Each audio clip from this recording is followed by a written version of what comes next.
அமெரிக்காவில் winter season. ஒரு செருப்பு கடை முன்னாடி ஒரு குட்டி பையன் அந்த குளிரில் நடுங்கிட்டே நின்றுட்டு இருக்கான்.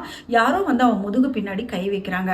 அதில் ஒரு லேடி சிரிச்சுக்கிட்டே என்னப்பா இந்த கடையவே பார்த்துட்டு இருக்க அப்படின்னு சொல்லும்போது அவன் சொன்னானா, நான் கடவுள்கிட்ட ப்ரேயர் பண்ணிட்டு இருக்கேன், எனக்கு ஒரு பேர் செருப்பு வேணும்னு சொல்லி ப்ரேயர் பண்ணிட்டு இருக்கேன்னு சொன்னானா. உடனே அந்த லேடி அந்த குட்டி பையனை கூட்டிட்டு போய் அவன் காலில் இருக்கிற டஸ்ட் எல்லாத்தையும் ரிமூவ் பண்ணி அவனுக்கு அழகான ஒரு ஷூ வாங்கி கொடுத்தாங்களாம். வாங்கி கொடுத்துட்டு அவங்க தான் கடையோட ஓனர்னு கண்டுபிடிக்கிறானான்னு பார்த்துட்டு, நான் யாருன்னு தெரியுமாப்பா அப்படின்னு சொல்லி கேட்கும்போது அந்த குட்டி பையன் மழலை மறாமல் சொன்னானா, நீங்கள் தான் கடவுளோட மனைவி அப்படின்னு சொன்னானா. ஆமாங்க, இந்த உலகத்தில் அன்பு செய்கிறவங்க எல்லாருமே கடவுள் அப்படின்னு சொல்கிறாங்க.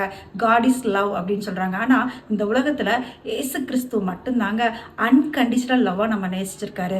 ரோமரில் சொல்கிறாங்க அழகா, தேவன் நாம் பாவிகளாக இருக்கையில் நமக்காக மறுத்ததினாலே தேவன் நம்மேல் வைத்த அன்பு விளங்குதுங்க. ஆமாம், நம்ம எல்லாரும் பாவிகளா துரோகங்களா மறித்து நரகம் நோக்கி ஓடிட்டு இருக்கிறவங்கள மீட்பதற்காக பரலோக மேன்மை விட்டு அவர் இங்கே சிலுவையில் அடிபட்டு ரத்தம் சிந்தி நமக்காக மறிச்சார்.